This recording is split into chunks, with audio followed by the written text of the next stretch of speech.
तो गाड़ा थे, गढ़वा थे, बजगरी थे जैसे आप बोल रहे थे, बिल्कुल। और मोहरिया थे, बिल्कुल। है ना? तो ये चौहान शब्द कहाँ से पैदा हो गया? ये कैसे हो गया?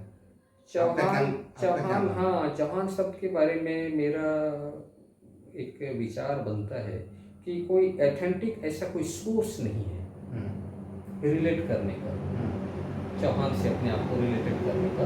क्योंकि अगर अपन देखें कि एक चौहान कहने से हिंदुस्तान में पहला अगर कोई चौहान है तो पृथ्वीराज चौहान है, उनके तो वंशज उनके हैं। वंशज हैं। तो हम हमारी कम्युनिटी का गाड़ा, समाज का गाड़ा, ग्रुप का, कहीं समुदाय का कहीं पर भी कोई भी कर्म धर्म अच्छा। क्षत्रिय जैसा नहीं है। अच्छा, और कुछ कुछ हमारे समाज के लोग ही बोलते हैं कि हम लोग पृथ्वीराज चौहान के वंशज हैं। हाँ, तो इसमें उनको क्या करना चाहिए? मैं तो इस बात से बिल्कुल इत्तेफाक नहीं रखता। हम्म, पृथ्वीराज चौहान के वंशजों का जो अ, उनके जो वंशी जो गुण अवधर्म अगर आप देखें तो वो उसे गाड़ा जाति से उसको दूर पहचान। दूर तक गुणी। हमारे समाज के लोग आज भी म्यूजिशियन का काम करते हैं, कोतवाल माने चौकीदार का काम करते हैं, बीभर माने जुलाहा का काम करते हैं, जो आप देख रहे हैं। और कहीं कहीं पर क्षेत्रीय परिस्थितियों के कारण ये दिखने को मिलता है। तो फिर एक चौहान और पृथ्वीराज चौहान जी से उनके वंशज की परंपरा, उनकी गतिविधि से अपने आप को जोड़ना मतलब थोड़ा अतिशयोक्ति लगता है। इसलिए मैं कहना चाहूँगा कि सामाजिक परिस्थिति जो बन रही थी बीच में, बहुत भयंकर विकराल छुआछूत का, तो उसको कहीं ना कहीं डाइवर्ट करने के लिए ये हमारे कोई पूर्वज रहे होंगे जिन्होंने अपने आप को चौहान के रूप में लोगों को इनवाइट करना चाहा होगा और ये उसको मेरा इनवाइट किए होंगे।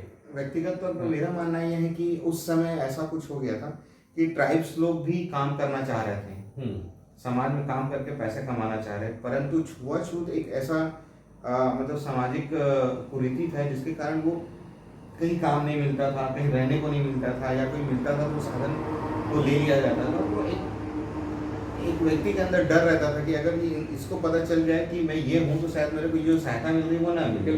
तो उन्होंने या हमारे समाज ने साथ में मिल के एक सरनेम को अपना लिया। हाँ, मैं तो बस यही कहना चाहूँगा इस बारे में, ये कथा कहानी है और स्थिति जैसी बनी होगी उन दिनों, जो बुद्धिजीवी सामने रहे होंगे वो परिवेश के हिसाब से अपने आप को एक निर्णय लिए होंगे। और चूंकि इसके बारे में कोई ठोस प्रमाण नहीं है, जब 2829 के रिकॉर्ड का हमारा आज रिटर्न में प्रमाण है, तो ये चौहान शब्द का तो 2829 के बाद का खेल लगता है ये। तो फिर उसका भी प्रमाण तो हो सकता था, होना चाहिए था। और चूंकि लिखित प्रमाण नहीं है तो ये कथा कहानी ही लगता है कि क्षेत्र क्षेत्र में लोग जैसे गंधर्व लिखते हैं। आप बिलासपुर से लेकर के राजनांदगांव तक का बेल्ट ले लीजिए, वो गंधर्व बेल्ट है। उसके बाद में दुर्ग से आसपास का बालोद के एरिया में वहाँ पर धमतरी से उधर थोड़ा गंधर्व देवदास लिखने का है। और आप जो है पूर्व से लेकर के जांजगीर चांपा हो गया, आपका रायगढ़ हो गया, खरसैया हो गया, ये इधर के बेल्ट में चौहान लिखने का अपना एक प्रथा है। तो एरिया में यदि चौहान शब्द की बात होती तो चौहान शब्द पूरे छत्तीसगढ़ में होना चाहिए था, पूरे मध्य प्रदेश में स्वीकार्यता होनी चाहिए थी, या गंधर्व का ऐसा ही स्वीकार्यता होना चाहिए था, या देवदास का पूरे छत्तीसगढ़ में स्वीकार्यता होना चाहिए था। तो मुझको आज के परिवेश से अगर अपन सोचें, उसको एक बुद्धिजीवी दृष्टिकोण से जब अपन सोचें, तो उन दिनों क्षेत्र क्षेत्र में जो लोग नेतृत्व समाज का करने के लिए बागडोर संभाले होंगे और इस विकराल भयावह स्थिति को, सामाजिक परिस्थिति को जिन्होंने आकलन किया होगा, वो अपने क्षेत्रीय बुद्धिजीविता के हिसाब से ये सरनेम को लोगों ने डेवलप किया है। क्षेत्रीय उपजाति का जो सरनेम आज बना हुआ है, चौहान, देवदास, गंधर्व, तीन जो प्रमुख हैं, और उसी के हिसाब से लोग उनको मानने लगे हैं। और इसीलिए आप देखेंगे क्षेत्र क्षेत्र में ये तीन सरनेम काम करते हैं, पूरे छत्तीसगढ़ स्तर पर सर्वमान्य तौर पर नहीं है। वो तो जब हम शादी के लिए जाते हैं तो हमें पूछना पड़ जाता है कि आप भी हमारे गोत्र के आसपास हैं क्या, या गाड़ा समाज से हैं क्या, है ना।